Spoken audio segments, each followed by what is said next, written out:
Hello प्यारे बच्चों। आज हम भारतीय राज्य व्यवस्था और संविधान का एक महत्वपूर्ण रिवीजन करने वाले हैं। बहुत ही कम समय में हम ये पूरा टॉपिक कंप्लीट करेंगे। तो वीडियो को लाइक कर लीजिएगा, चैनल पर नए हैं चैनल को सब्सक्राइब कर लीजिएगा और वीडियो को अंत तक जरूर देखिएगा। एक एक बिंदु आपकी परीक्षा की दृष्टि से बहुत ही महत्वपूर्ण है। ए टू जेड आपका संविधान यहाँ पर कवर होने वाला है। तो चलिए शुरू करते हैं बिना वक्त गवाए आज का ये बेहतरीन टॉपिक। तो सबसे पहले हम भारतीय संविधान का ऐतिहासिक विकास देखेंगे। यह शुरू होता है रेगुलेटिंग एक्ट 1773 से। बंगाल के गवर्नर को बंगाल का गवर्नर जनरल बनाया गया और वारेन हेस्टिंग्स पहले गवर्नर जनरल बनते हैं। पिट्स इंडिया एक्ट 1784, व्यापारिक और राजनीतिक कार्यों को अलग किया गया। बोर्ड ऑफ कंट्रोल की स्थापना की गई।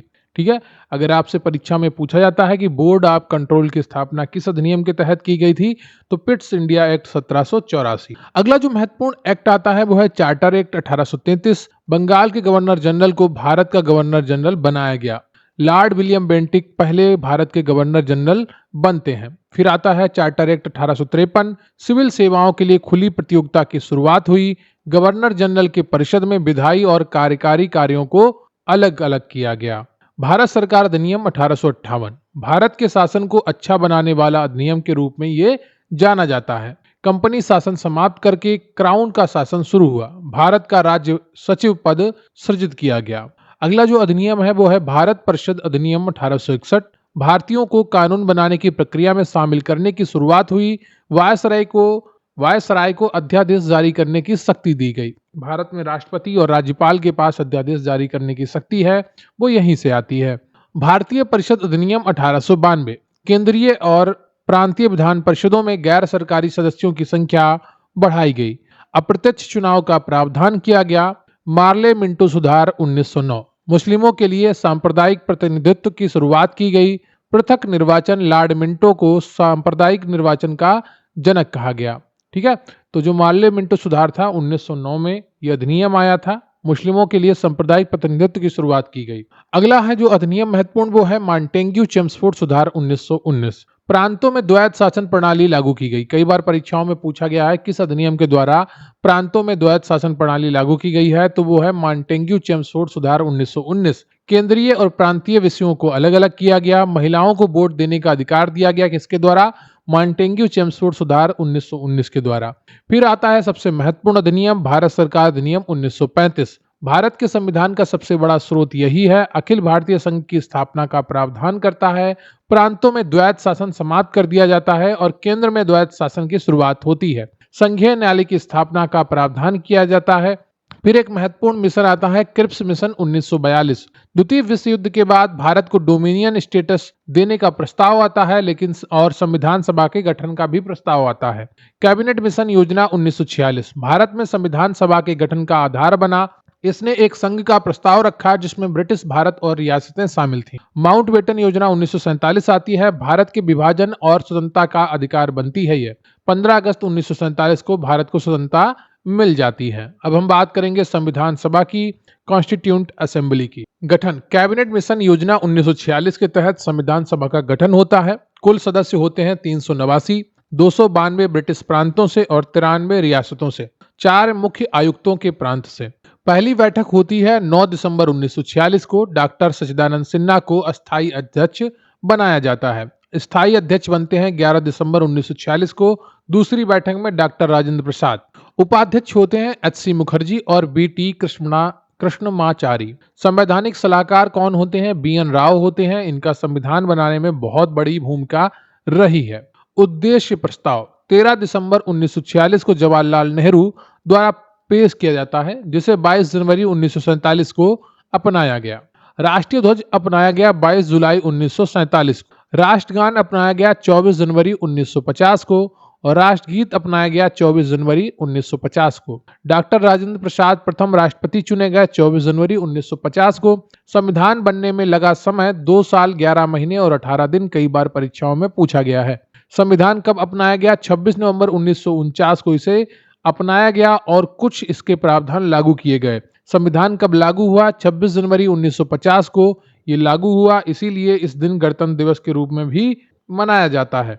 और 26 जनवरी 1930 को भारत का पहला स्वतंत्रता दिवस मनाना शुरू किया गया था, ठीक है, नेहरू की ये घोषणा थी। संविधान सभा की अंतिम बैठक 24 जनवरी 1950 को संविधान सभा ने कुल 11 सत्र आयोजित किए थे। संविधान के निर्माण के लिए 22 समितियों का गठन किया गया, जिसमें 8 प्रमुख थी। अब हम बात करेंगे संविधान की प्रमुख समितियां और उनके अध्यक्ष। संघ शक्ति समिति जवाहरलाल नेहरू, संघीय संविधान समिति जवाहरलाल नेहरू, प्रांतीय संविधान समिति सरदार वल्लभ भाई पटेल, प्रारूप समिति डॉक्टर बी.आर. अम्बेडकर, मौलिक अधिकारों, अल्पसंख्यकों और जनजातीय तथा बहिष्कृत क्षेत्रीय संबंधी सलाहकार समिति सरदार वल्लभ भाई पटेल, प्रक्रिया नियमित नियम समिति डॉक्टर राजेंद्र प्रसाद, राज्यों के लिए समिति जो बनती है उसमें राज्यों से समझौता करने वाली समिति के अध्यक्ष बनते हैं जवाहरलाल नेहरू, संचालन समिति के अध्यक्ष बनते हैं डॉक्टर राजेंद्र प्रसाद, और प्रारूप समिति का गठन 29 अगस्त 1947 को होता है। इसमें 7 सदस्य होते हैं।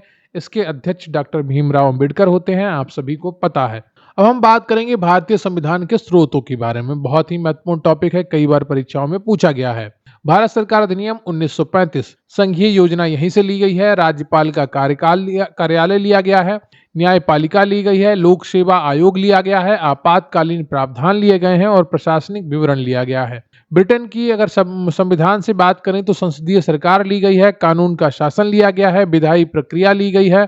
एकल नागरिकता ली गई है। कैबिनेट प्रणाली ली गई है। विशेषाधिकार रिट और द्विसदनीयता ली गई है। अब हम बात करेंगे संयुक्त राज्य अमेरिका की। मौलिक अधिकार, न्यायपालिका की स्वतंत्रता, न्यायिक समीक्षा, राष्ट्रपति का महाभियोग, सर्वोच्च न्यायालय और उच्च न्यायालय के न्यायाधीशों को हटाना, उपराष्ट्रपति का पद, ये सब कहां से लिया गया है? संयुक्त राज्य अमेरिका से। आयरलैंड से लिए गए हैं राज्य के नीति निर्देशक तत्व, जिन्हें डीपीएसपी शॉर्ट में कहते हैं। राष्ट्रपति के चुनाव की विधि ली गई है। राज्यसभा के लिए सदस्यों का नामांकन लिया गया है। कनाडा से एक मजबूत केंद्र के साथ संघीय व्यवस्था ली गई है। केंद्र द्वारा राज्यों में राज्यपालों की नियुक्ति ली गई है। सर्वोच्च न्यायालय का सलाहकार क्षेत्राधिकार होना लिया गया है। अवशिष्ट शक्तियों का केंद्र में निहित होना लिया गया है। ऑस्ट्रेलिया से समवर्ती सूची ली गई है। व्यापार लिया गया है। वाणिज्य और समागम की स्वतंत्रता ली गई है। संसद के दोनों सदनों की संयुक्त बैठक ली गई है। जर्मनी के वाइमर संविधान से आपातकाल के दौरान मौलिक अधिकारों का निलंबन लिया गया है। सोवियत संघ यूएसएसआर अब रूस से मौलिक कर्तव्य प्रस्तावना में न्याय, सामाजिक, आर्थिक और राजनीतिक का आदर्श लिया गया है। फ्रांस से गणतंत्रात्मक व्यवस्था प्रस्तावना में स्वतंत्रता, समानता और बंधुत्व के आदर्श लिए गए हैं। दक्षिण अफ्रीका से संविधान संशोधन की प्रक्रिया, राज्यसभा के सदस्यों का चुनाव और जापान से विधि द्वारा स्थापित प्रक्रिया ली गई है। संविधान के प्रस्तावना की अगर हम बात करें तो प्रस्तावना को संविधान की कुंजी कहा जाता है। प्रस्तावना भारतीय संविधान का दर्शन है। प्रस्तावना का आधार जवाहरलाल नेहरू द्वारा पेश किया गया उद्देश्य प्रस्ताव है। प्रस्तावना में प्रयुक्त शब्द: हम भारत के लोग, संप्रभु, समाजवादी, धर्मनिरपेक्ष, लोकतांत्रिक, गणराज्य, न्याय, 3 प्रकार का न्याय, सामाजिक, आर्थिक, राजनीतिक स्वतंत्रता, विचार, अभिव्यक्ति, विश्वास, धर्म, उपासना, 5 प्रकार की स्वतंत्रता और समानता, प्रतिष्ठा और अवसर की समानता और बंधुत्व के लिए ये शब्द प्रयुक्त होते हैं। 42वें संविधान संशोधन अधिनियम 1976 द्वारा 3 शब्द जोड़े जाते हैं, एक समाजवादी, धर्मनिरपेक्ष और अखंडता।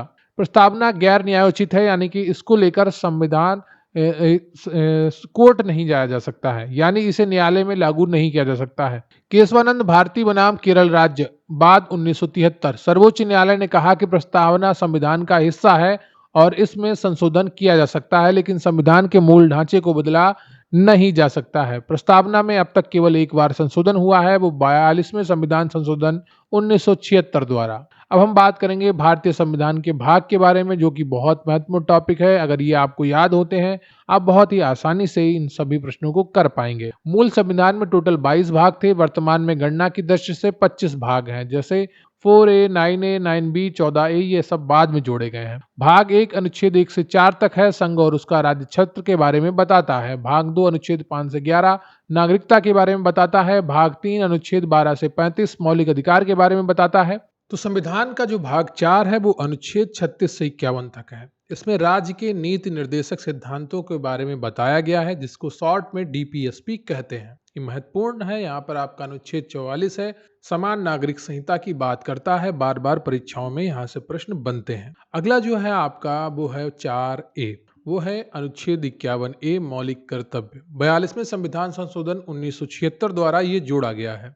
भाग 5 की अगर बात करें तो अनुच्छेद 52 से 151 तक यहाँ पर आपको संघ का पूरा प्रावधान देखने को मिलता है। राष्ट्रपति, कार्यपालिका, संसद, राष्ट्रपति की विधायी शक्तियां, संघ की न्यायपालिका, भारत का नियंत्रक एवं महालेखा परीक्षक, अटॉर्नी जनरल ऑफ इंडिया, ये सारी चीजें आपको भाग 5 में अनुच्छेद 52 से 151 तक देखने को मिलती हैं। अगर हम बात भाग 6 की करें तो अनुच्छेद 152 से 237 राज्य से जुड़े हुए जितने भी प्रावधान हैं वो सारे आपको यहाँ पर देखने को मिलते हैं।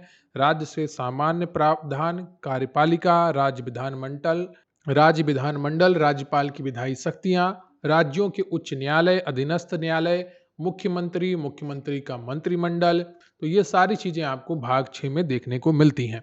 अगर हम भाग 7 की बात करें तो अनुच्छेद 238 इसको समाप्त कर दिया गया है, अब संविधान में ये नहीं है। अगला जो आपका भाग आता है वो भाग 8 है। अनुच्छेद 239 से 242 तक इसका जिक्र मिलता है। संघ राज्य क्षेत्र से जुड़े हुए जितने भी प्रावधान हैं आपके यूटी से जुड़े हुए वो सभी यहाँ पर देखने को मिलते हैं। अब हम बात करेंगे भाग 9 की। अनुच्छेद 243 से 243 ओ पंचायतें, 73वें संविधान संशोधन 1992 द्वारा ये जोड़ा गया है। भाग अगर 9A की बात करें तो अनुच्छेद 243P से लेकर 243ZG तक नगर पालिकाएं देखने को मिलती हैं। 74वें संविधान संशोधन 1992 द्वारा ये सभी प्रावधान जोड़े गए हैं। अगर हम बात करेंगे भाग 9B का तो अनुच्छेद 243ZH से अनुच्छेद 243ZT तक सहकारी समितियां 97वें संविधान संशोधन 2011 द्वारा जोड़ी गई हैं। भाग 10 की अगर बात करते हैं तो अनुच्छेद 244 से 244A अनुसूचित और अनुसूचित जनजातीय क्षेत्रों के बारे में प्रावधान करता है। अगर हम भाग 11 की बात करें तो अनुच्छेद 245 से 263 संघ और राज्यों के बीच संबंधों के बारे में जानकारी और प्रावधान देता है। अगर हम भाग 12 की बात करें अनुच्छेद 264 से 300A वित्त, संपत्ति, संविदाएं और बाद, यहाँ पर आपके जो कर कानून हैं उनसे जुड़ी हुई जानकारी भी आपको देखने को मिलती है, जैसे जीएसटी परिषद, वित्त आयोग। अब हम बात करेंगे भाग 13 की। अनुच्छेद 301 से 307 भारत के राज्य क्षेत्र के भीतर व्यापार, वाणिज्य और समागम के बारे में जानकारी देता है। भाग 14 की अगर बात करें तो अनुच्छेद 308 से 323 संघ और राज्यों के बीच जो राज्यों के अधीन जो सेवाएं होती हैं, जैसे आपका आईएएस हो गया, आईपीएस हो गया, पीसीएस हो गया, पीपीएस हो गया, इन सब के बारे में अनुच्छेद 308 से 323 के बीच में आपका पूरे प्रावधान मिलते हैं भाग 14 में। अब हम बात करेंगे भाग 14A की। अनुच्छेद 323A से 323B अधिकरण के बारे में जानकारी देता है। 42वें संविधान संशोधन 1976 द्वारा जोड़ा गया है। अगर हम बात करेंगे भाग 15 की तो अनुच्छेद 324 से 329A तक यहाँ पर आपको प्रावधान देखने को मिलते हैं। भारत में निर्वाचन से जुड़े हुए जितने भी प्रावधान हैं सभी आपको यहाँ पर देखने को मिलेंगे। भाग 16 की अगर बात करें तो अनुच्छेद 330 से 342 तक कुछ वर्गों से संबंधित विशेष प्रावधान, जैसे SC/ST आयोग हो गया, आपका OBC आयोग हो गया, इन सब का प्रावधान आपको यहाँ पर देखने को मिलता है। अगर हम बात करेंगे भाग 17 की, अनुच्छेद 343 से 351 एक और मोस्ट इंपॉर्टेंट भाग, यहाँ से आपके प्रश्न बनते हैं। राजभाषा के बारे में यहाँ पर आपको पूरी जानकारी मिलती है। भाग 18 की बात करें तो अनुच्छेद 352 से 360 आपातकालीन प्रावधानों की बात करता है। भाग 19 अनुच्छेद 361 से 367 प्रकीर्ण मुद्दों की बात करता है, यानी कि मिसलेनियस। अब हम बात करेंगे भाग 20 की। अनुच्छेद 368 संविधान का संशोधन मोस्ट इंपॉर्टेंट है, कई बार परीक्षाओं में यहां से प्रश्न बनते हैं। अब हम बात करेंगे भाग 21 की। अनुच्छेद 369 से 392 अस्थायी होता है, संक्रमणकालीन होता है और विशेष प्रावधान करता है। अगर हम बात करें भाग 22 की तो अनुच्छेद 393 से 395 संक्षिप्त नाम, प्रारंभ, हिंदी में प्राधिकृत, पाठ और निरसन की बात करता है। अब हम बात करेंगे भारतीय संविधान की अनुसूचियों की, बहुत इंपॉर्टेंट है, कई बार यहाँ पर परीक्षाओं के सीधे सीधे प्रश्न बनते हैं। मूल संविधान में टोटल 8 अनुसूचियां थीं, वर्तमान में 12 अनुसूचियां हैं। पहली अनुसूची राज्यों और केंद्र शासित प्रदेशों के नाम और उनकी क्षेत्रीय सीमाओं के बारे में बात करती है। दूसरी अनुसूची में राष्ट्रपति, राज्यों के राज्यपाल, लोकसभा अध्यक्ष, उपाध्यक्ष, राज्यसभा सभापति, उपसभापति, राज्यों की विधानसभाओं के अध्यक्ष, उपाध्यक्ष, राज्यों की विधान परिषदों के सभापति और उपसभापति, सर्वोच्च न्यायालय और उच्च न्यायालय के न्यायाधीशों, नियंत्रक एवं महालेखा परीक्षक के वेतन भत्ते और विशेषाधिकार के प्रावधान करती है। एक प्रश्न अक्सर परीक्षाओं में पूछा गया है कि ऐसा कौन सा पद है जिसका प्रावधान दूसरी अनुसूची में नहीं मिलता है, तो उसका उत्तर होता है उपराष्ट्रपति। उपराष्ट्रपति को उपराष्ट्रपति के रूप में वेतन भत्ते नहीं मिलते हैं, उसे राज्यसभा के सभापति के रूप में वेतन भत्ते मिलते हैं। अब हम बात करेंगे तीसरी अनुसूची की। यह शपथ या प्रतिज्ञान के प्रारूप के बारे में बात करती है। चौथी अनुसूची की अगर बात करें तो राज्यों और केंद्र शासित प्रदेशों के लिए राज्यसभा में सीटों के आवंटन की बात करती है। पांचवी अनुसूची अनुसूचित क्षेत्रों और अनुसूचित जनजातियों के प्रशासन और नियंत्रण से संबंधित प्रावधान करती है। छठी अनुसूची इंपॉर्टेंट है, कई बार परीक्षाओं में पूछी गई है। असम, मेघालय, त्रिपुरा और मिजोरम राज्यों में जनजातीय क्षेत्रों के प्रशासन से संबंधित प्रावधान करती है। छठी अनुसूची के लिए एक ट्रिक होती है, उसको आप याद कर लीजिएगा, एटीएम स्क्वायर। क्या? ATM square. ए से आपका असम हो गया, टी से आपका त्रिपुरा हो गया और एम स्क्वायर से यानी कि 2 बार एम मेघालय और मिजोरम। सातवीं अनुसूची की अगर बात करें तो संघ सूची, राज्य सूची और समवर्ती सूची के संदर्भ में केंद्र और राज्यों के बीच शक्तियों का वितरण होता है। संघ सूची में मूल रूप से 97 विषय थे, वर्तमान में 100 विषय हैं। राज्य सूची में मूल रूप से 66 विषय थे, वर्तमान में 61 विषय हैं। समवर्ती सूची में मूल रूप से 47 विषय थे, वर्तमान में 52 विषय देखने को मिलते हैं। आठवीं अनुसूची की बात करें तो भारत की मान्यता प्राप्त भाषाएं हैं, मूल रूप से 14 भाषाएं थीं, वर्तमान में कुल 22 भाषाएं हैं। 21वां संशोधन 1967 में होता है, सिंधी को भाषा के रूप में जोड़ा जाता है। 71वां संशोधन जो होता है वो 1992 में होता है। कोंकणी, मणिपुरी, नेपाली को राजभाषा के रूप में मान्यता दी जाती है। राजभाषा के रूप में नहीं, मान्यता प्राप्त भाषा के रूप में मान्यता दी जाती है। ध्यान रखिएगा, राजभाषा आपको भाग 17 में मिलती है, हिंदी और अंग्रेजी। 92वें संविधान संशोधन 2003 द्वारा बोडो, डोगरी, मैथिली, संथाली जोड़ी गई हैं। 9वीं अनुसूची की अगर बात करें तो पहला संशोधन 1951 द्वारा ये जोड़ी गई थी। भूमि सुधार और जमींदारी उन्मूलन से संबंधित ये अनुसूची है।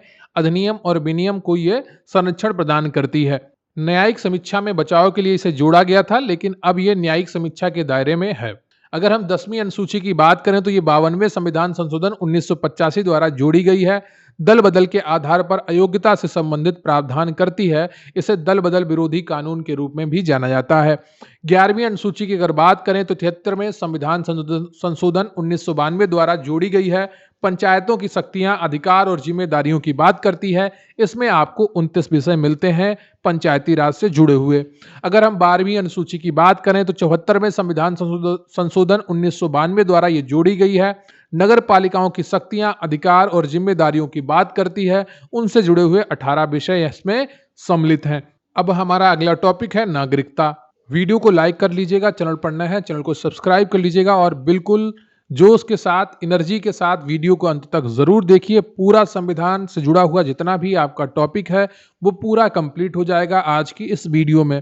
तो निश्चित रूप से आपको अंत तक बने रहना है पूरी ऊर्जा के साथ, एक अच्छे लग्न के साथ। तो अब बढ़ते हैं नागरिकता की तरफ। संविधान के भाग 2 में अनुच्छेद 5 से 11 में नागरिकता संबंधित प्रावधान वर्णित है। भारत में एकल नागरिकता का प्रावधान है जो ब्रिटेन से लिया गया है। नागरिकता अधिनियम 1955 नागरिकता प्राप्त करने और खोने के तरीकों को निर्धारित करता है। नागरिकता प्राप्त करने के तरीके जन्म से, वंशानुक्रम से, पंजीकरण द्वारा, देशीयकरण द्वारा, क्षेत्र के समावेशन द्वारा निर्धारित होते हैं। नागरिकता खोने के तरीके की अगर बात करें तो परित्याग द्वारा, समाप्ति द्वारा, वंचित किए जाने द्वारा। भारत सरकार का गृह मंत्रालय नागरिकता से संबंधित मामलों के लिए जिम्मेदार है। अनुच्छेद 11 कहता है कि नागरिकता से संबंधित नियम और कानून बनाने का अधिकार संसद के पास है। मौलिक अधिकारों की अगर हम बात करें तो संविधान के भाग 3 में अनुच्छेद 12 से 35 में ये शामिल है। अनुच्छेद 12 में राज्य की परिभाषा है। यह संयुक्त राज्य अमेरिका के संविधान से प्रेरित है। ये न्यायोचित है, यानी कि इनका उल्लंघन होने पर आप सर्वोच्च न्यायालय या उच्च न्यायालय की शरण जा सकते हैं। ये राज्य के विरुद्ध उपलब्ध अधिकार होते हैं, इसलिए इन्हें मौलिक अधिकारों को राज्य के लिए नकारात्मक अधिकार कहते हैं। मूल संविधान में 7 मौलिक अधिकार थे, लेकिन 44वें संशोधन 1978 द्वारा संपत्ति के अधिकार को अनुच्छेद 31 को समाप्त कर दिया गया और इसे अनुच्छेद 300 ए में जगह दी गई। वर्तमान में 6 मौलिक अधिकार हैं। समानता का अधिकार अनुच्छेद 14 से 18। अनुच्छेद 14 विधि के समक्ष समानता और विधियों का समान संरक्षण प्रदान करता है। अनुच्छेद 15 धर्म, मूल वंश, जाति, लिंग या जन्म स्थान के आधार पर भेदभाव का निषेध करता है। अनुच्छेद 16 की बात करें तो लोक नियोजन के विषय में अवसर की समानता की बात करता है। अनुच्छेद 17 की बात करें तो अस्पृश्यता का अंत की बात करता है। अनुच्छेद 18 उपाधियों का अंत बताता है। स्वतंत्रता का अधिकार अनुच्छेद 19 से 22। अनुच्छेद 19 में 6 प्रकार की स्वतंत्रताएं बताई गई हैं। भाषण और अभिव्यक्ति की स्वतंत्रता, शांतिपूर्ण और बिना हथियारों के इकट्ठा होने की स्वतंत्रता, संघ या यूनियन बनाने की स्वतंत्रता, भारत के पूरे क्षेत्र में स्वतंत्र रूप से घूमना, भारत के किसी भी हिस्से में निवास करना और बसना, कोई भी पेशा या व्यवसाय करना। अनुच्छेद 20 की अगर बात करें तो अपराधों के लिए दोष सिद्धि के संबंध में संरक्षण की बात करता है। अनुच्छेद 21 की बात करें तो प्राण और दैहिक स्वतंत्रता का संरक्षण जीवन का अधिकार बताता है। अनुच्छेद 21 ए की बात करें तो शिक्षा के अधिकार 86वें संशोधन 2002 द्वारा जोड़ा गया है। 6 से 14 वर्ष के बच्चों को निःशुल्क और अनिवार्य शिक्षा की बात करता है।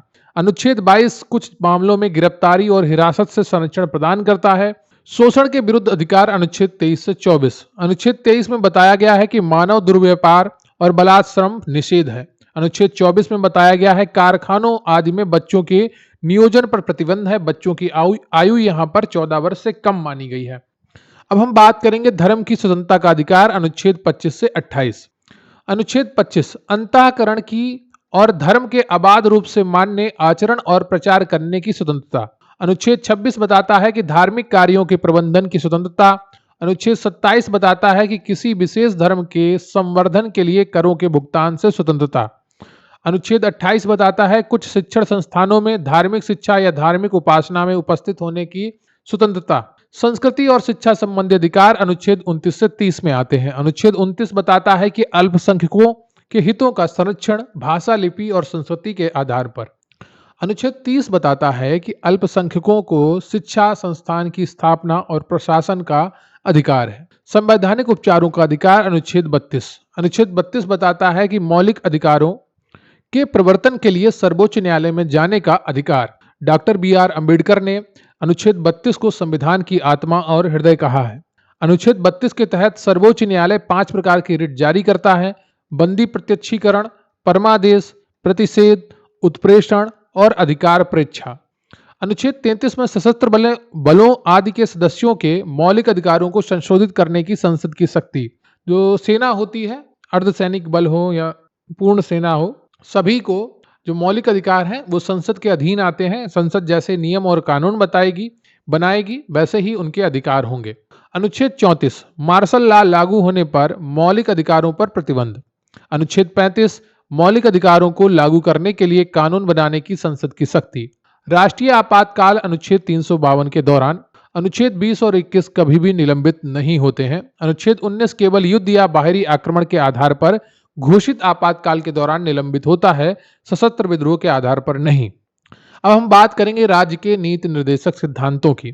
डीपीएसपी जिन्हें हम कहते हैं, बहुत ही महत्वपूर्ण है, यहाँ से बार बार परीक्षाओं में प्रश्न बनते हैं।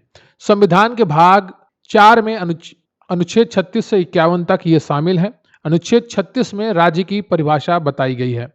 ये आयरलैंड के संविधान से प्रेरित है। ये गैर न्यायोचित है, यानी कि इन्हें न्यायालय में लागू नहीं किया जा सकता। इनका उद्देश्य भारत को एक कल्याणकारी राज्य बनाना है। ये सरकार के लिए निर्देश या सिफारिशें हैं। डीपीएसपी का मुख्य रूप से 3 श्रेणियों में बांटा जा सकता है: समाजवादी, गांधीवादी और उदार बौद्धिक। ठीक है। महत्वपूर्ण अनुच्छेद जो है इसके वो है अनुच्छेद 38 राज्य लोक कल्याण की अभिवृद्धि के लिए सामाजिक व्यवस्था बनाएगा।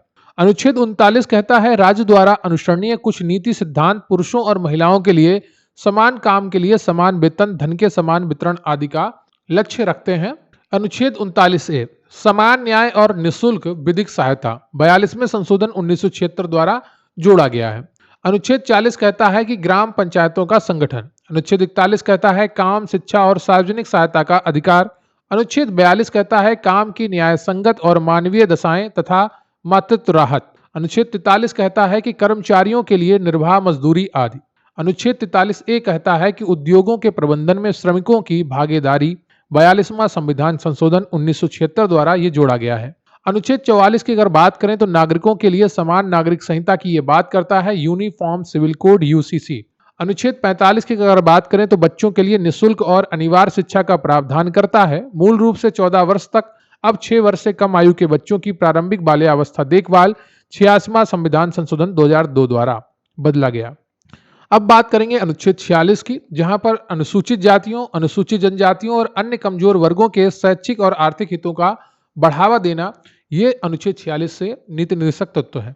47 में पोषण स्तर और जीवन स्तर को ऊपर उठाना तथा सार्वजनिक स्वास्थ्य में सुधार करना। अनुच्छेद 48 कृषि और पशुपालन का संगठन, मोस्ट इंपॉर्टेंट है, कई बार परीक्षाओं में पूछा गया है।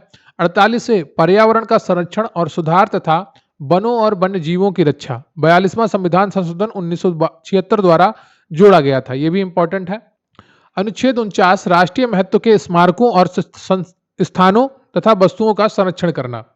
अनुच्छेद 50 कहता है कि न्यायपालिका को कार्यपालिका से अलग करना।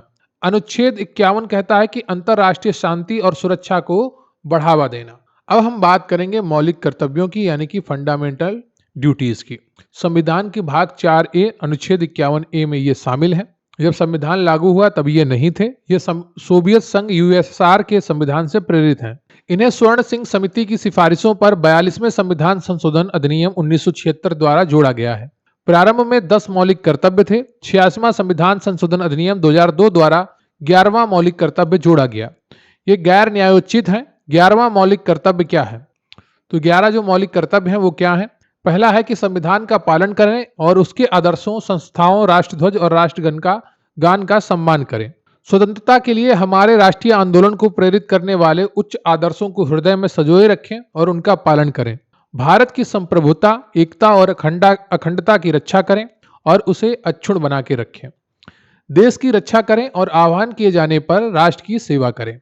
भारत के सभी लोगों में समरसता और समान बंधुत्व की भावना का निर्माण करें, जो धर्म, भाषा और प्रदेश या वर्ग पर आधारित सभी भेदभावों से परे हो। स्त्रियों के सम्मान के विरुद्ध प्रथाओं का त्याग करें। हमारी सामाजिक संस्कृति की गौरवशाली परंपरा का महत्व समझें और उसका परिरक्षण करें। प्राकृतिक पर्यावरण की रक्षा और सुधार करें, जिसमें वन, झीलें, नदियां और वन्य जीव शामिल हैं, तथा प्राणी मात्र के प्रति दया भाव रखें। वैज्ञानिक दृष्टिकोण, मानववाद और ज्ञानार्जन तथा सुधार की भावना का विकास करें। सार्वजनिक संपत्ति को सुरक्षित रखें और हिंसा से दूर रहें।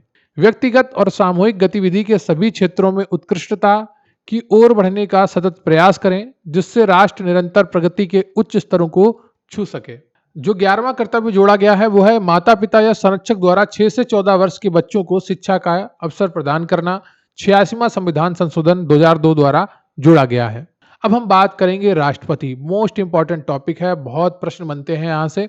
वीडियो को लाइक कर लीजिएगा, चैनल पर नए हैं चैनल को सब्सक्राइब कर लीजिएगा।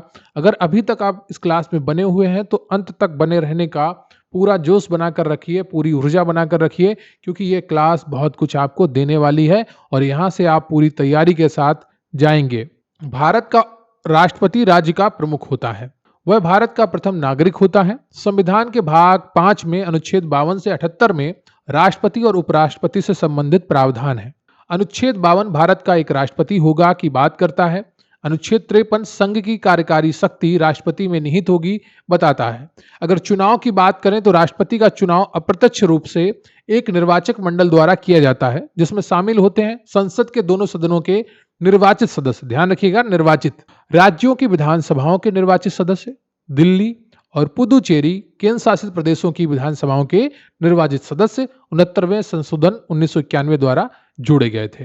योग्यताएं क्या होती हैं राष्ट्रपति की? अनुच्छेद 58 में वर्णित है। भारत का नागरिक हो, पहली योग्यता। 35 वर्ष की आयु पूरी कर चुका हो, दूसरी योग्यता।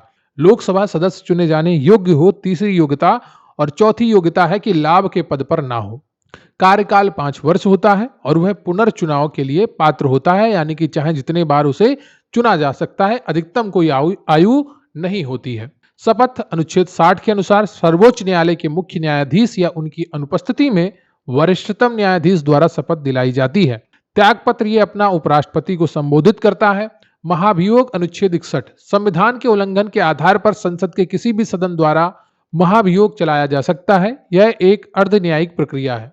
राष्ट्रपति की शक्तियों की अगर बात करें, कार्यकारी शक्तियां, विधायी शक्तियां और वित्तीय शक्तियां।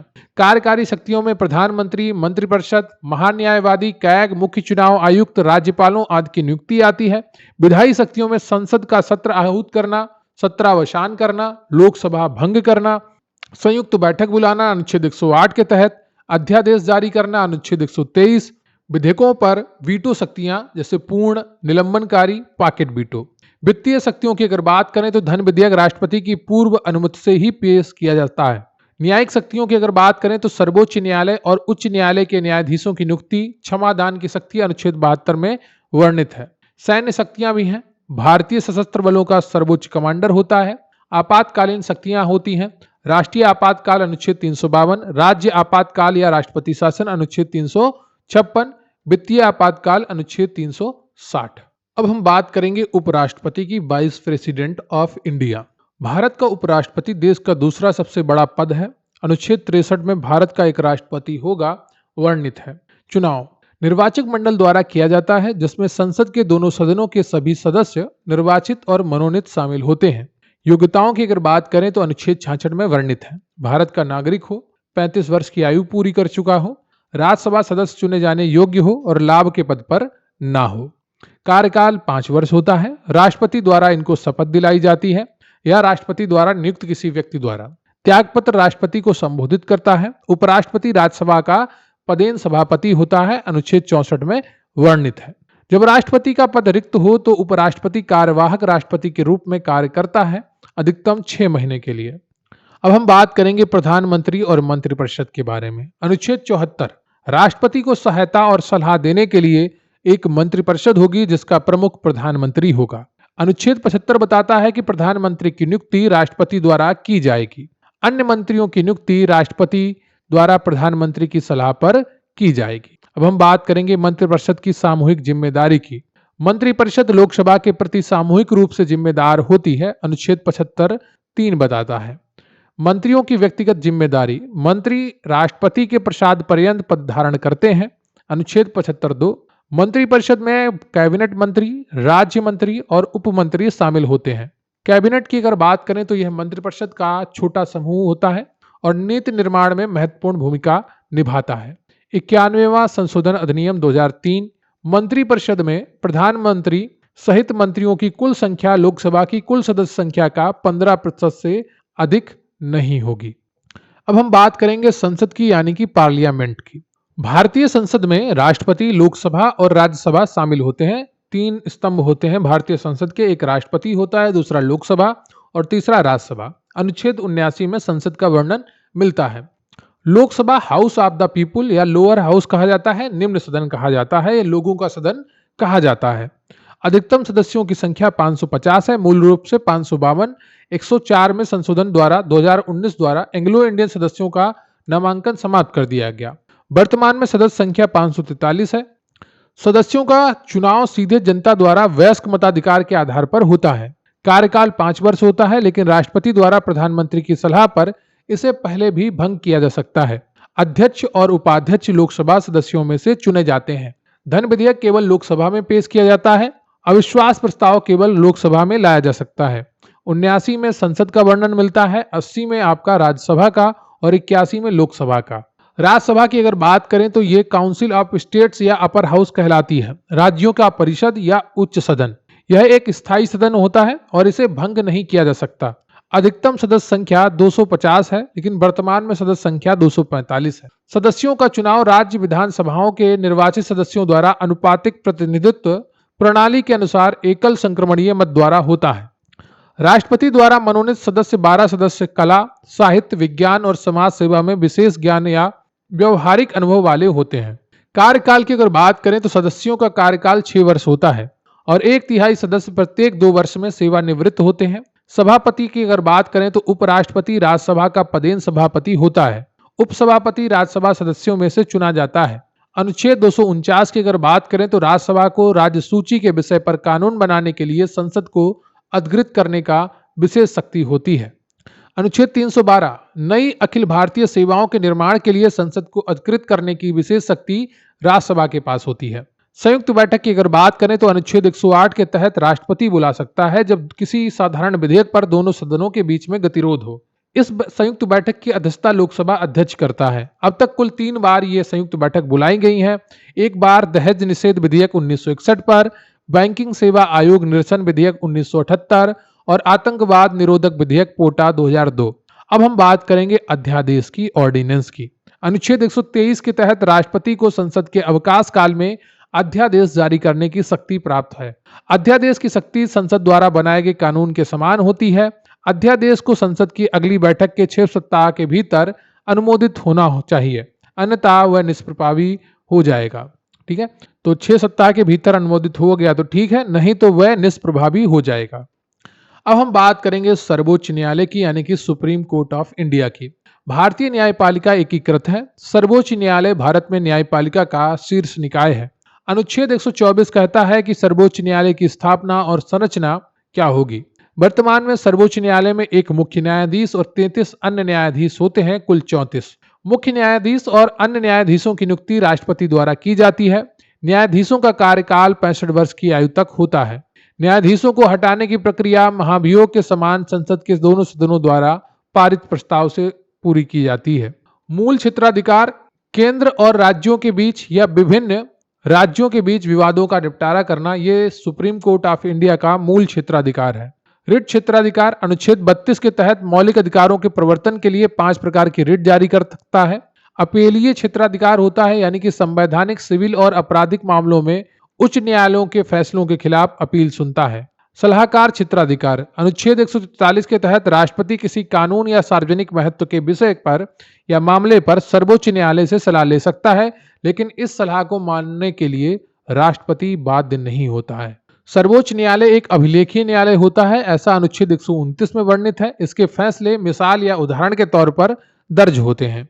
न्यायिक समीक्षा का अधिकार, सर्वोच्च न्यायालय कानूनों और कार्यकारी आदेशों की संवैधानिकता की जांच कर सकता है।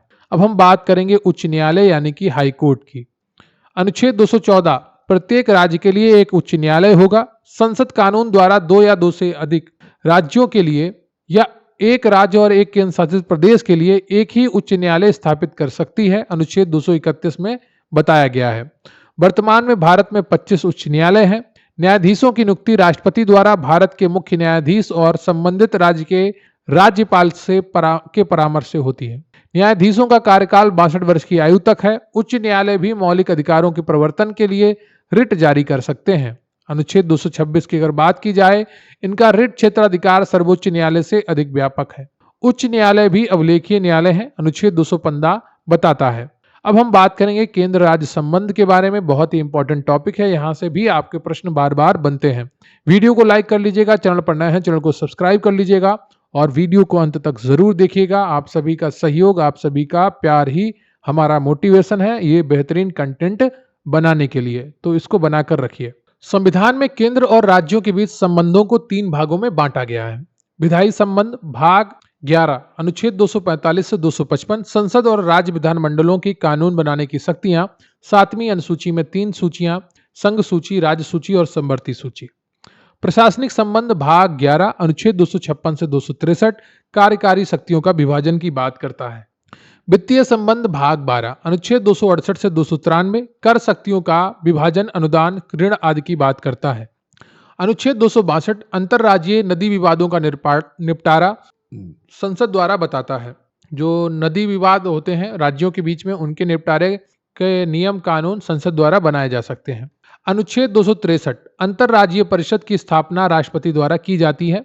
अखिल भारतीय सेवाएं, आईएएस, आईपीएस, आईएफएस, भारतीय वन सेवा, राज्यसभा नई अखिल भारतीय सेवा के निर्माण की शुरुआत कर सकती है। ये सभी प्रावधान अनुच्छेद 312 में वर्णित है। अब हम बात करेंगे पंचायती राज की, जो काफी महत्वपूर्ण है, आपकी परीक्षा में यहां से बार बार प्रश्न बने हैं। अनुच्छेद 40, राज्य ग्राम पंचायतों के संगठन के लिए कदम उठाएगा, डीपीएसपी में ये वर्णित है। 73वां संविधान संशोधन अधिनियम 1992, पंचायती राज संस्थाओं को संवैधानिक दर्जा दिया गया। संविधान में एक नया भाग 9 पंचायतें और 11वीं अनुसूची जोड़ी गई। त्रिस्तरीय प्रणाली, ग्राम स्तर पर ग्राम पंचायत, ब्लॉक स्तर पर पंचायत समिति, जिला स्तर पर जिला परिषद। सीटों का आरक्षण अगर बात करें तो अनुसूचित जाति, अनुसूचित जनजाति और महिलाओं के लिए कम से कम 1/3 सीटें आरक्षित की गईं। पंचायतों का कार्यकाल 5 वर्ष होगा। राज्य चुनाव आयोग द्वारा चुनाव कराए जाते हैं। राज्य वित्त आयोग द्वारा वित्तीय स्थिति की समीक्षा की जाती है। बलवंत राय मेहता समिति 1957 त्रिस्तरीय पंचायती राज प्रणाली की सिफारिश करती है और इसे ही लागू किया जाता है ग्राम स्तर, ब्लॉक स्तर और जिला स्तर पर। ठीक है। अशोक मेहता समिति 1977 द्विस्तरीय प्रणाली की बात करती है, लेकिन इसे लागू नहीं किया जा सकता। एल.एम. सिंघवी समिति 1986 पंचायती राज संस्थाओं को संवैधानिक दर्जा देने की सिफारिश करती है और वो मिलता है। पंचायती राज को सबसे पहले राजस्थान के नागौर जिले में 2 अक्टूबर 1959 को लागू किया गया था। अब हम बात करेंगे नगर पालिकाओं की।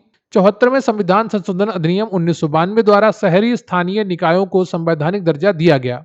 संविधान में एक नया भाग 9A जोड़ा गया और नगर पालिकाओं के नाम से, और 12वीं अनुसूची जोड़ी गई। 3 प्रकार की नगर पालिकाएं हैं। नगर पंचायत संक्रमणकालीन क्षेत्र जो छोटे कस्बा होते हैं, नगर पालिका परिषद जो छोटे शहर होते हैं, और नगर निगम बड़े शहरी क्षेत्र। महिलाओं के लिए सीटों का आरक्षण कम से कम 1/3 सीट।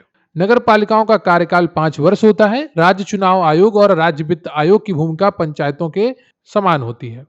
अब हम बात करेंगे संवैधानिक संशोधनों की। संविधान के भाग 20 में अनुच्छेद 368 में संविधान संशोधन की प्रक्रिया का वर्णन है। संविधान में संशोधन की प्रक्रिया दक्षिण अफ्रीका के संविधान से ली गई है। संविधान में संशोधन के 3 तरीके हैं। कौन कौन से हैं? एक है संसद के साधारण बहुमत से। इसमें अनुच्छेद 368 का प्रयोग नहीं होता है। जैसे नए राज्यों का गठन, नागरिकता संबंधी कानून बनाना, साधारण बहुमत से ये पास हो जाते हैं। संसद के विशेष बहुमत से अनुच्छेद 368 का प्रयोग होता है। अधिकांश संवैधानिक प्रावधानों का संशोधन इसी से होता है। संसद के विशेष बहुमत और आधे राज्यों के विधानमंडलों के साधारण बहुमत से अनुच्छेद 368 के तहत संघीय ढांचे से संबंधित प्रावधानों का संशोधन, जैसे राष्ट्रपति का चुनाव, सर्वोच्च न्यायालय और उच्च न्यायालय, 7वीं अनुसूची, स्वयं अनुच्छेद 368।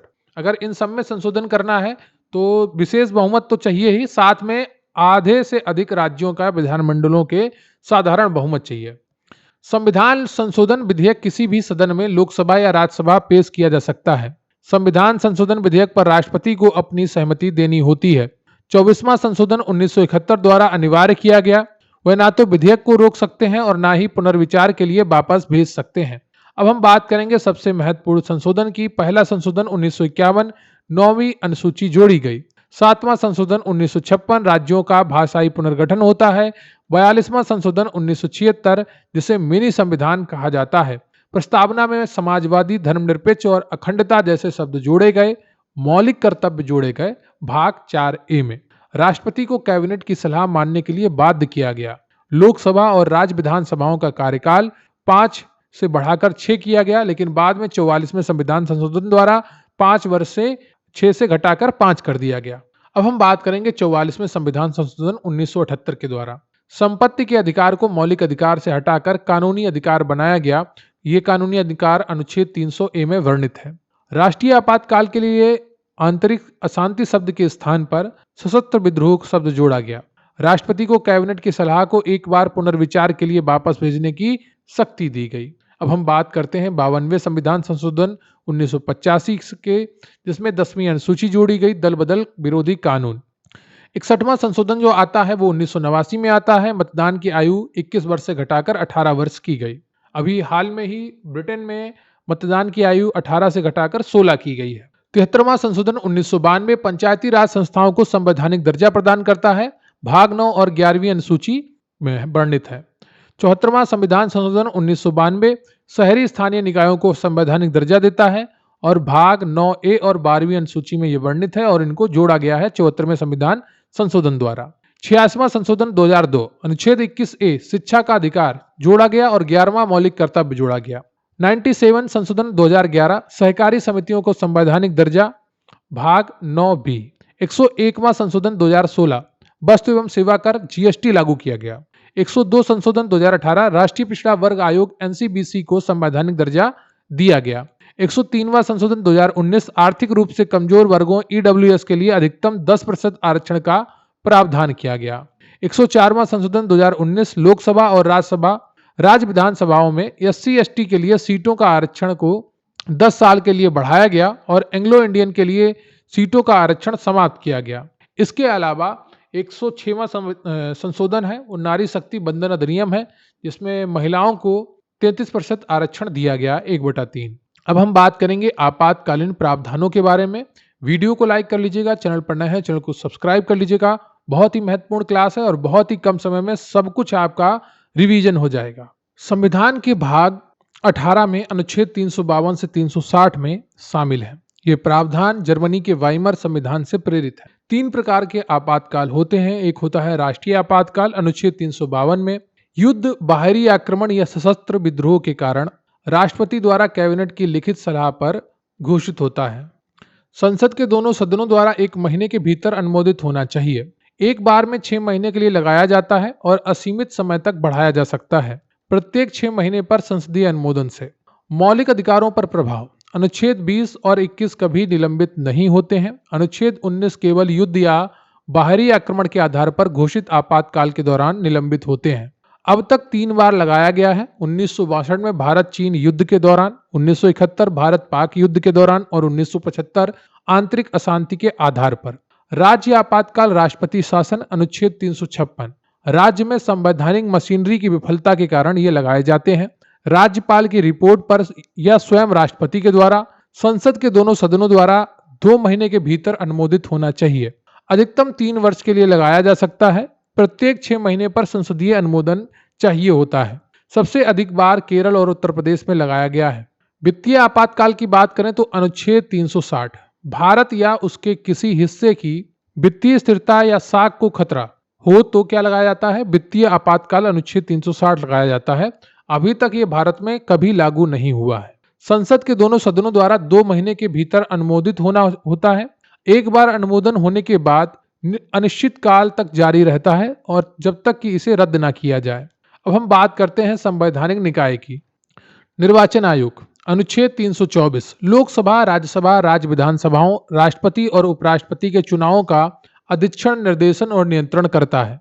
संघ लोक सेवा आयोग अनुच्छेद 315 से 323 में वर्णित है। अखिल भारतीय सेवाओं, केंद्रीय सेवाओं और केंद्र शासित प्रदेशों की सार्वजनिक सेवाओं में भर्ती के लिए परीक्षा आयोजित करता है। राज्य सेवा लोक सेवा जो आयोग है, राज्य लोक सेवा आयोग एसपीएससी अनुच्छेद 315 से 323 में वर्णित है। राज्य में सेवाओं के लिए परीक्षा आयोजित करता है।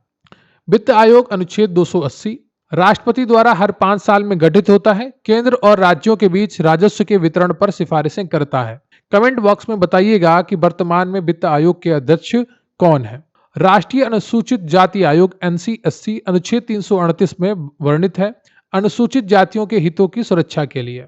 राष्ट्रीय अनुसूचित जनजाति आयोग एनसीएसटी अनुच्छेद 338 ए अनुसूचित जनजातियों के हितों की सुरक्षा के लिए 89वें संशोधन 2003 द्वारा एनसीएसटी से अलग किया गया था। राष्ट्रीय पिछड़ा वर्ग आयोग एनसीबीसी अनुच्छेद 338 बी में वर्णित है।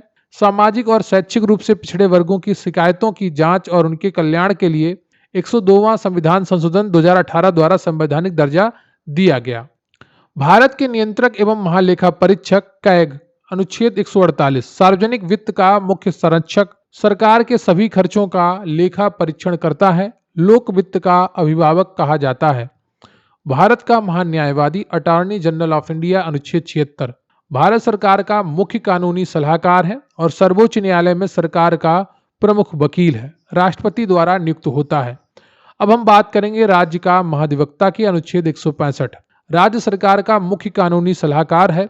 राज्यपाल द्वारा नियुक्त होता है। अब हम बात करेंगे गैर संवैधानिक निकायों की। जैसे आपका है नीति आयोग, इसकी स्थापना की जाती है 1 जनवरी 2015 को योजना आयोग के स्थान पर। यह एक थिंक टैंक के रूप में कार्य करता है। अध्यक्ष इसका प्रधानमंत्री होता है।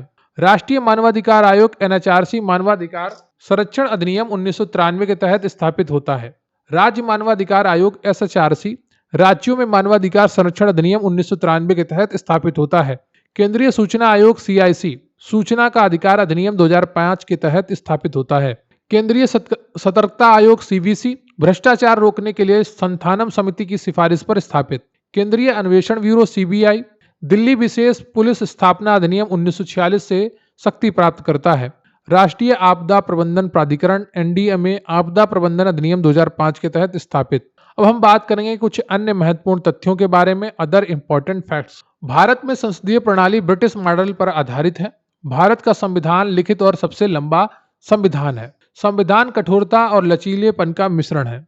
भारत एक गणराज्य है क्योंकि राज्य का मुखिया निर्वाचित होता है। संप्रभुता भारत आंतरिक और बाहरी मामलों में स्वतंत्र है। ये देखिए इंपॉर्टेंट है, आपका रिवीजन एक बार फिर से हो रहा है तो वीडियो को अंत तक देखिएगा। एकल नागरिकता, पूरे भारत के लिए एकल नागरिकता है। स्वतंत्र न्यायपालिका, न्यायपालिका पर कार्यपालिका या विधायिका का कोई नियंत्रण नहीं है। वयस्क मताधिकार, 18 वर्ष या उससे अधिक आयु के सभी नागरिकों को मतदान का अधिकार है। ग्राम सभा पंचायती राज व्यवस्था की सबसे छोटी और मूलभूत इकाई है। लोकपाल और लोकायुक्त प्रशासनिक भ्रष्टाचार से निपटने के लिए। भारत में राज्यों का पुनर्गठन मुख्य रूप से भाषाई आधार पर। फजल अली आयोग 1953 ने इसकी सिफारिश की थी।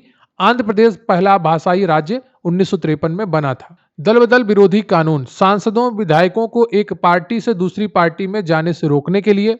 शून्यकाल संसद में होता है, भारतीय संसदीय प्रक्रिया के देन है। प्रश्नकाल के तुरंत बाद का यह समय होता है। मंत्रिपरिषद लोकसभा के प्रति सामूहिक रूप से उत्तरदायी होती है। धन विधेयक की बात करें तो अनुच्छेद 110 में परिभाषित है, केवल लोकसभा में पेश किया जाता है और राज्यसभा इसे 14 दिनों तक ही रोक सकती है या सिफारिशें कर सकती है। वित्त विधेयक की बात करें तो अनुच्छेद 117 में परिभाषित है। अटॉर्नी जनरल संसद के किसी भी सदन की कार्यवाही में भाग ले सकता है और लेकिन मतदान नहीं करता है, ये अनुच्छेद 76 में वर्णित है। भारत में संवैधानिक संशोधन की शक्ति संसद में ही निहित है। राज्य विधानमंडल की अगर बात करें तो कुछ राज्यों में द्विसदनीय विधान परिषद और विधानसभा है, जबकि अन्य में एक सदनीय विधानसभा है। धन विधेयक राज्य स्तर पर राज्यपाल की पूर्व अनुमति से विधानसभा में पेश किया जाता है। राज्य वित्त आयोग हर 5 साल में राज्यपाल द्वारा गठित है। लोक लेखा समिति कैग की रिपोर्ट की जांच करती है। इसमें 22 सदस्य होते हैं, 15 लोकसभा से और 7 राज्यसभा से। प्राक्कलन समिति संसद की सबसे बड़ी समिति है। इसमें 30 सदस्य होते हैं और सभी लोकसभा से। राज्यों का नाम बदलने या सीमा बदलने का अधिकार संसद के पास साधारण बहुमत से निहित है। भारतीय संविधान को बनाने में सबसे अधिक प्रभाव भारत सरकार अधिनियम 1935 का पड़ा। मूल संविधान में अनुच्छेद जो थे वो 395 थे, भाग 22 थे और अनुसूचियां 8 थीं। वर्तमान में लगभग 470 से अधिक अनुच्छेद हैं गणना के अनुसार और 25 भाग हैं और 12 अनुसूचियां हैं। अनुच्छेद 370 अब निरस्त हो गया है। यह जम्मू कश्मीर को विशेष दर्जा देता था। विशेष बहुमत सदन की कुल सदस्य संख्या का बहुमत और उपस्थित और मतदान करने वाले सदस्यों का 2/3 बहुमत। समान नागरिक संहिता अनुच्छेद 44 में वर्णित है, कई बार परीक्षाओं में पूछी गई है। न्यायाधीशों की स्वतंत्रता, भारत की न्यायपालिका स्वतंत्र और निष्पक्ष है, ऐसा माना जाता है। मौलिक अधिकारों का निलंबन राष्ट्रीय आपातकाल के दौरान होता है, लेकिन अनुच्छेद 20 और 21 कभी निलंबित नहीं होते हैं। जनहित याचिका PIL न्यायपालिका द्वारा विकसित एक अवधारणा है जिसमें किसी भी सार्वजनिक हित के मामले में कोई भी व्यक्ति न्यायालय का दरवाजा खटखटा सकता है। अधीनस्थ न्यायालय उच्च न्यायालय के अधीन होते हैं, जैसे जिला न्यायालय, सत्र न्यायालय। लघु संविधान 42वें संविधान संशोधन द्वारा लागू होता है। इसे लघु संविधान इसलिए कहा जाता है, संविधान में काफी ज्यादा परिवर्तन किए गए थे 42वें संविधान संशोधन द्वारा। कैबिनेट मिशन योजना भारत को स्वतंत्र करने और संविधान सभा बनाने का प्रस्ताव देती है। संविधान दिवस 26 नवंबर को मनाया जाता है। भारत के नियंत्रक और महालेखा परीक्षक की नियुक्ति राष्ट्रपति द्वारा होती है। भारत का लोकपाल प्रशासनिक भ्रष्टाचार से संबंधित शिकायतों की जांच करता है। संसद का कोरम सदन की कुल सदस्य संख्या का 10वां हिस्सा होता है। अटॉर्नी जनरल की नियुक्ति राष्ट्रपति द्वारा होती है। राज्य निर्वाचन आयोग पंचायतों और नगर पालिकाओं के चुनाव कराता है। लोकसभा का प्रोटम स्पीकर नवनिर्वाचित लोकसभा के सदस्यों को शपथ दिलाता है। यह सबसे वरिष्ठतम सदस्य सामान्यता होता है। उपराष्ट्रपति का वेतन राज्यसभा के सभापति के रूप में मिलता है। राष्ट्रपति पर महाभियोग का प्रस्ताव किसी भी सदन में पेश किया जा सकता है। राष्ट्रपति द्वारा संसद में मनोनीत सदस्य, अब केवल राज्यसभा में 12 सदस्य मनोनीत होते हैं। अनुसूचित जाति और जनजाति के लिए राष्ट्रीय आयोग अलग अलग आयोग बनाए गए हैं। अनुच्छेद 330, 332 और 334 लोकसभा और राज्य विधानसभाओं में अनुसूचित जाति और जनजाति के लिए सीटों के आरक्षण की बात करता है। अनुच्छेद 355 कहता है कि केंद्र का कर्तव्य है कि वह राज्यों को बाहरी आक्रमण और आंतरिक गड़बड़ी से बचाए। संविधान का सर्वोच्चता, भारत में संविधान सर्वोच्च है।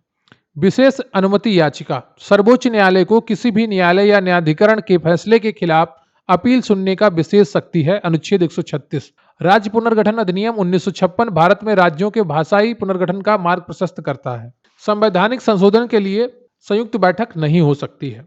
संविधान संशोधन केवल संसद में हो सकते हैं, राज्य में नहीं हो सकते हैं।